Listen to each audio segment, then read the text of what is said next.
I think we're recording. Yeah. Let's do it to it, y'all. Why? This is hard to see around that corner. No? Why would anyone put that corner right there? Yeah, it's been a minute, huh?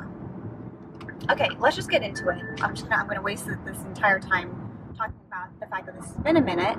I've been wanting to come back to YouTube. Obviously, like, my life has kind of taken some twists and turns, and I'm just wanting to do things that fill my cup again. And one of those things is being connected to you guys, making content, or just kind of sharing my life journey, whether that's my career or my personal life, so that in the hopes that someone finds my journey somewhat like relatable and you won't feel so alone in what you're going through. So I want to come back. And I've had a lot of personal life stuff that I've been sharing, so I want to flip it back over to like my professional life. And I guess, there's been a lot of changes over the past like 3.5 years or so. So I figured I would just give you guys kind of like a career journey update, and especially over the past 3.5 years, there's definitely I've been going through a lot of stuff on the professional side, so I wanted to share it in case it's interesting or helpful, and then we can branch off to different topics from there. So let's roll it back. It might be redundant for some of you guys, but for those who maybe aren't familiar with me, this will be hopefully new information. So I am CPA. I now specialize in internal audit, internal control, SOX implementation, that type of thing. But I started my career in the Big Four. So I started working in January of 2011 was when I started doing like full-time, full-time the accounting profession. So I started my career at a Big Four accounting firm doing external audit. I have a lot of videos about that and just my experience with it. Now, obviously, this was pre-COVID, so it was kind of different, and also kind of a different time of life, and I guess different generation of life. I know that the Big Four right now, and just external audit and public accounting in general, there's like a shortage of people because y'all, especially in the generation coming up before me, y'all, I will give it to you. You got boundaries, honey. Part of my journey right now is having boundaries. But back in the day, honey, we did not have very good boundaries. Working, being in the office 5 days a week at least, sometimes 6 to 7 days a week, depending on your busy season, working 60+ hour weeks, normally closer to 80, even getting up to 100 hours a week, doing that for, almost year round. I assume that it's still like that in public accounting, but my understanding is that less people are open to dealing with that. So love that for you guys. Anyways, that's a tangent way of saying that I did work in the Big Four for almost 3 years if I include my internship, but I left there as a senior and I went into industry for a year, so about a year. Half of that was at a regulatory, it was at a bank, so I was doing regulatory reporting. I didn't really enjoy the work per se, but after working so crazily at the Big Four, I needed something kind of more relaxed, and that gave me more work-life balance, and I just was burnt out at that point. So I took that job, and it was really great for my personal life and from a mental health perspective. A passion for internal controls had been ignited in me when I was at the Big Four working on a specific client, and so I really missed doing that type of work and working on that. Within 6 months or so, one of my prior seniors at the Big Four had moved over to another bank and was building the SOX group there. And so I had gone and moved to that job with the expectation of working with that senior. I ended up not being put under her. I was put under a different manager who I hadn't interviewed with, and it just wasn't a good fit for me. Also, I was early on in my career where I felt like I still wanted to learn and really have more exposure to more.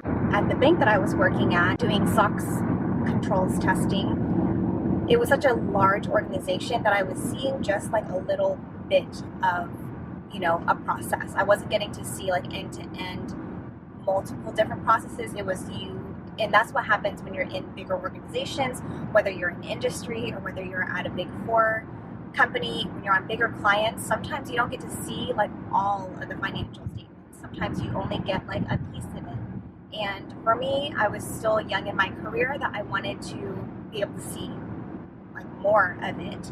So from there, I ended up moving to a mid-tier firm, and I was there, I think, for about 3 years, maybe 4 years. I don't really remember, but I really enjoyed that pace of work better than the Big Four. I got what I wanted out of it, which was seeing more of like, the financial statements end to end. I was still working on public clients. At that point, I later became a manager. I do have some videos and vlogs and stuff from that time frame. Some of the stuff I put on private because of my personal life changing. But anyways, I really enjoyed, for the most part, like the mid-tier firm experience being an external audit, just because still like external audit, but you had better work-life balance. It was still hard, but it was not nearly as bad as when I was at the Big Four. And I felt like I learned a lot and I was exposed to a lot, and that's what I loved about that mid-tier firm. I left it because there were some toxic situations that I was, kind of being around, and kind of people, some unfair things that were happening at the time. And I really found that I wanted to like pursue this passion for internal controls and for SOX. I then moved to a private company who had an internal audit department. They, even though they were private, you don't need an internal audit department, but the management saw the value of internal audit and of maintaining controls and things like that. And that company was great. It was a startup environment. There was less structure involved, but it was a really cool environment to work in. The floor plan when you were in the office was super cool. The CEO at the time, even though he was intense, took good care of employees. He worked us hard. Obviously not me directly, because I was not, I wasn't working directly with him or anything like that. But he provided very good benefits for employees. Like the closer you were to upper that level, it was definitely intense. But if you weren't there, then for me it was manageable, and I loved that job. It was it still is one of my most favorite jobs. One, my boss was great. As we talk more in this card chat, you'll see that I followed him throughout other jobs. But he was the best boss I had ever come across.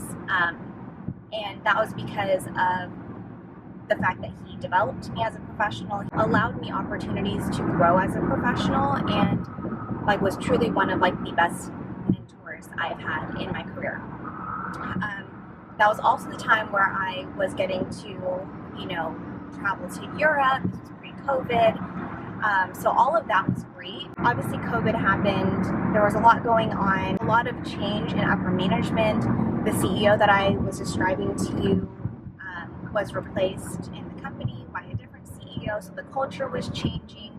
The way employees are being treated and taken care of was changing. All good things sometimes will come to an end or change, and that's kind of what happened. Long story short, the CEO of that company went to a newly public company.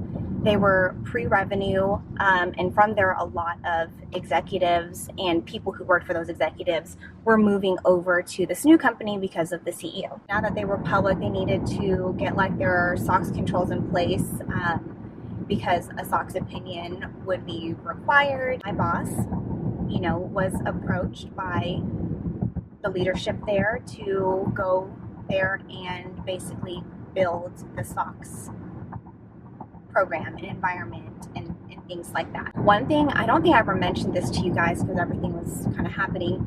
Actually, while I was at the private company, I actually had interviewed for a consulting firm, and I recorded me interviewing with them.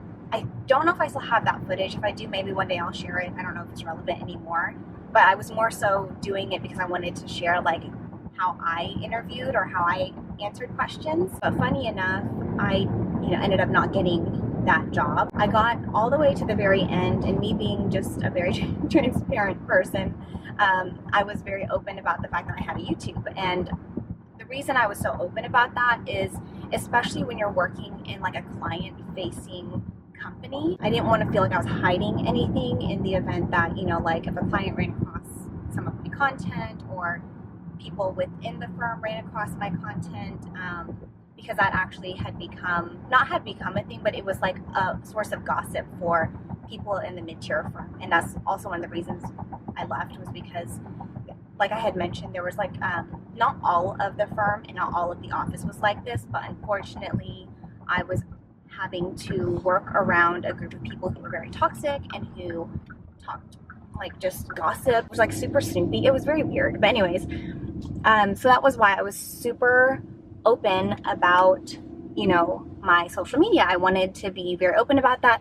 And this is before like the whole TikTok thing blew up. Now everyone has it, so it doesn't really matter anymore, right? And hopefully we're all smart enough to know what should and shouldn't be shared on social media. Although I think social media these days have like, ever since COVID, it like has blown up in a very different way. That's besides the point. I interviewed for them, and the reason why I wanted to go there is I wanted experience in SOX implementation. I really wanted to get that experience because I have the experience of like maintaining a controls environment, of auditing a controls environment, but never of like building one. So I really wanted to get that experience, and unfortunately they didn't want to hire me. But shortly after, this opportunity came about of going to a newly public company and doing SOX implementation. So it was just a very like cool series of events. I'm gonna check into, since I am here. Went to this newly public company and I was there for a year. That I could just talk so much about that, but I mean that job was awesome because, again, it was me getting to see from start to finish building this control environment. Was tough because we were already public. We had, I don't remember, was it 5 material weaknesses? Whenever they had IPO'd, the auditors had identified 5 material weaknesses, so we had 5 of those. So part of trying to like build this control environment was to remediate those material weaknesses. And I'm pretty sure like we didn't start from January doing this. It was like we started in May. That's when I started with the company, to basically get all of this stood up in 3 to 4 months so that there would be enough instances of these controls for our outsourced internal audit and for the external auditors to test. So from like May to basically September, it was like a mad dash to try to implement and stand up this control environment. Obviously, there were still some remediations going on in, Q4, so September, like October through December, and then the audit was going on until like, mid-February or so. But like, it was such a mad dash to do everything in such a short amount of time that, I worked like crazy, but it was such great experience. And I met some of my close friends who are still friends to me to this day. So it was like a really, really, really hard experience, but such a good like learning experience. And that's one thing I love about like pre-IPO startup companies is you will learn so much. You will be exposed to so much. And that doesn't mean like you have to know everything to be able to do it. I think you just have to have the determination to just get it done and to learn as much as you can. And you don't have to be like this expert at things. You just have to know how to use your resources of like, if you have, an external advisory firm who's helping you, like obviously leaning on them for things, you being able to research things, and obviously you having some experience too. But it was such a great experience, but it was so, so hard. The timeline and just how fast everything had to be done.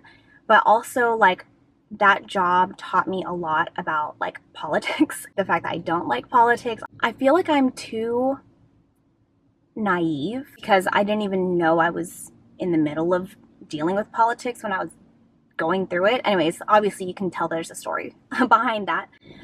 So I'll get there over some videos. So I was there for a year. We were able to remediate the material weaknesses. That's not to say that in a control environment is perfect, but it was that you had enough controls to address that risk. So anyways, really great experience. However, from that job, my boss, who I've been talking about, he ended up leaving before the project was completed. And I was working with someone who, like was a nice enough person. I was also going through a lot in my personal life where, like needing that support system, I really needed it. And I enjoy the work when I enjoy people. Obviously I have to like the content of the work, but I have to also enjoy the people. There was some other stuff happening, like, I was a senior manager at the time. I was being promised that I was going to get promoted to director because of like the job that I had done and like the results that had happened. And because of the politics and whatever else that was going on, even though I was being told yes constantly, I didn't get promoted. And I also did not get a raise until I put in my notice. And that's something I'm just like not about at all. Like, I want to go somewhere where I'm valued, where I'm being paid accordingly, according to like my job responsibilities and my experience. Those are some of the reasons why I left, but ultimately my boss, he ended up getting a position, like a head of internal audit position at a construction company that was wanting to go public. And I ended up moving over there with him. He and I work very well together. And that's the job where I eventually did get promoted to director. When I talk about like your dream job, that was probably like my dream job. Like all the facets of it were there. Had like, the team was great for the most part. I definitely have stories there about, what I learned from trying to build a team, hiring, firing, things like that. But ultimately, like once we got our core team figured out, we had a really good team. Another one of those experiences where I learned so much. So we were a new internal audit team. Basically, there were like 20 plus entities that rolled up into this one company. They wanted to go public, and each of these different entities were like mom and pop shops before they were acquired by this company. And so each of them were working on their own processes, their own systems. Most of them didn't have controls. A lot of their systems were actually configured in a way that like created accounting errors and limited the controls you could put into the system. And so it's so interesting because like that job really helped me understand like IT systems are not perfect. And I know like everyone right now, because we're just in this environment where like AI and all this other stuff and all these different like softwares and systems and stuff like that, but there are still a lot of systems out there that are antiquated, that were configured in a very weird way. Like I mentioned, just a really cool experience to be able to see like start to finish processes and like how things flowed within the system, how like where those risks and gaps lied, the controls that we needed to implement there. So it was basically like the prior job at the newly IPO company times 20. So I was traveling to these different locations, overseeing a team of 2 managers, 2 seniors. We also, had external consultants from a big 4 firm. So kind of overseeing their work as well. Having to oversee like this big program, it was such a great experience. Like it really was. It was hard. Having to make decisions and like standing on those decisions. Obviously you make the best decision you can with the information that you have. And, obviously like getting input and, sometimes leaning on other people to do that. But like, it was such a cool experience, but it was so like, as much as like I'm making it sound all positive and wonderful, it was the most stressed that I had been in a long time. And I think part of it too was because like you are having to make these decisions that you have to stand on. And, there was a part of time where, I wasn't being compensated properly for doing that. And for like, when you're in a position like that and having to take on certain risks, you should be compensated fairly. And that's what I was not getting at the time. So I actually, while I was at that company, there's a lot of like other things behind the scenes that are going on, like a lot of, you know, leadership outside of my group, but like upper leadership, C-suite leadership changes that were going on, vision changes that were going on. You know, like initially this company was like hard on going public by a certain deadline. So like that's the goal. And then eventually they ended up changing their mind. And as you guys know, I ended up getting laid off. My entire department got laid off because that vision changed. So anyways, there was so much there. And like, I'm trying to give an overview, but like, anyways, it was a really like cool experience, but also very risky. So all I can say from that is like, I think pre-IPO startup companies, those more risky environments, they're so worth it in terms of like experience, but just know that the stress level is going to be higher. And I'll talk about like pros and cons of that here in a little bit and maybe another video. It's a great place and an experience that you should try to have if you want that kind of an experience. But you have to be like properly compensated. I think I was there for 2 years. My whole department ended up getting laid off. At the time, I had already been interviewing. Actually, I think it was the summer I got promoted because my promotion was being delayed again. It was the second time. Like the prior company did that. This company was doing it. And I was just kind of fed up with, I felt like I had enough experience that I should be paid appropriately and compensated properly like today for that experience and the work that I was doing and the risk that I was taking. And since, and that's like one of the biggest lessons I've learned is like now I'm very confident in the fact that like I have good experience. Like I do have a, you know, I am results driven and like I know my stuff. And for that, I should be compensated today. And in the past, I was thinking, my mindset was always like, I'm going to prove that I deserve this. And now my mindset is no, if you want me to do certain job responsibilities, like I should be compensated appropriately for them today. Before I got promoted to director, I was kind of over it. I was over, like I said, just taking on responsibilities and risks that I was not getting compensated for. And so I started looking and I actually got an offer for a lateral move in terms of compensation. I think the job title, just because of the type of company it wasn't the same as like when I was a senior manager. At the time I was a senior manager and I still am a senior manager, just FYI. But like my compensation was going to be the same. And then as far as like work-life balance was going to be much better. I was going to get like a car allowance and stuff like that. So I had gotten a offer at a... Good morning. Hello, good morning. How you doing? Good, how are you? Good. Got a order for... You want to put it in the cargo area? Yes, please. I'll open it for you. Thank you. Okay, thank you. Hopefully nothing rolls out. I love HEB. I have to go to Plano to get it. They just started opening up in the DFW area and they're not like everywhere, but I love HEB. It is the best grocery store. So I will drive far and wide, honey, to get me some HEB.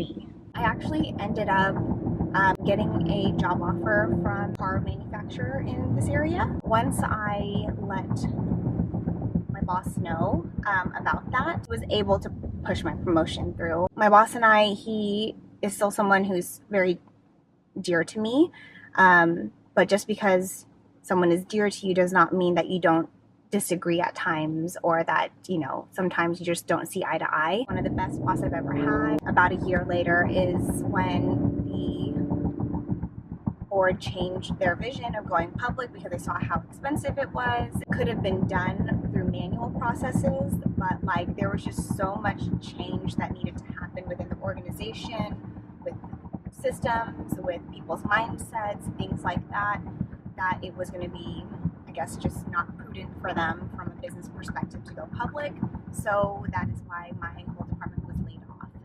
Especially when you work for like a private equity backed company, that is a very common thing. And so that's where I landed at my current job. I actually had been talking to this current job probably like even from right before I had gotten promoted. So one of my friends from, you know, a few jobs ago had gone to this company. She had given a VP my resume. She's in accounting. Obviously, I do internal control and internal audit, but he kind of interviewed me just to have like candidates in the pipeline. And then like months and months and months later, there was a position that opened up for internal control. And that's when I started interviewing. And I started interviewing for this back in like maybe January or February of this year. And then, because of schedules and all this other stuff, it just took a while that I ended up getting my offer in like May-ish of this year. So it took a while to get there, but I now work for a publicly traded European company that is in the manufacturing, distribution, all of the above of frames and lenses. So that's kind of how I ended up here. And even though I was a director before in the private pre-IPO company, the company I work for now, my title is a senior manager, but I actually got a little bit more money. So many things I could talk about there, and I will talk about. Like, I don't perform audits. I am more like continuously monitoring the controls. Me and my team do. We are more like almost like a risk management kind of group. Where there are risks identified, we kind of dig into it a little bit more so that we can help identify like how to improve those things. And yeah, so that's how I got here. And the cool part about being in internal audit and internal control is like you still see a lot of obviously accounting and financial related things, but I think coming from that, starting from how do things affect the financial statements, now I have a better understanding in being able to kind of like work back or forward to how things affect the financial statements. Do work with like getting to work with operations more. You actually get to see like what the business is doing and like, kind of like how things are made and whatnot. So you're getting to see like the stuff that flows into the financial statements, which is really cool. Because I think in external audit, whenever I was in external audit, like you were much more like almost just so far removed. You got to see like financial statement level things, but you didn't really get too much of a flavor of like the business, and so I think it's pretty cool. And so getting to see that and identify areas where like you can make things more efficient, and that means that people's jobs could be, more focused on things versus like the mundane everyday. And that's really a cool feeling when you're able to help out to do that. So anyways, that's my story for you guys. A lot of things that we could talk about kind of like offshoot from here, but just thought I would give you an update on where I'm at with my career. And yeah, so if you have any particular questions or want me to go into any certain topics into more detail, let me know in the comments. I'm so glad to be back here with you guys, and I will be seeing you guys a lot more in 2025. I hope you guys are enjoying your journey, and I will talk to y'all soon.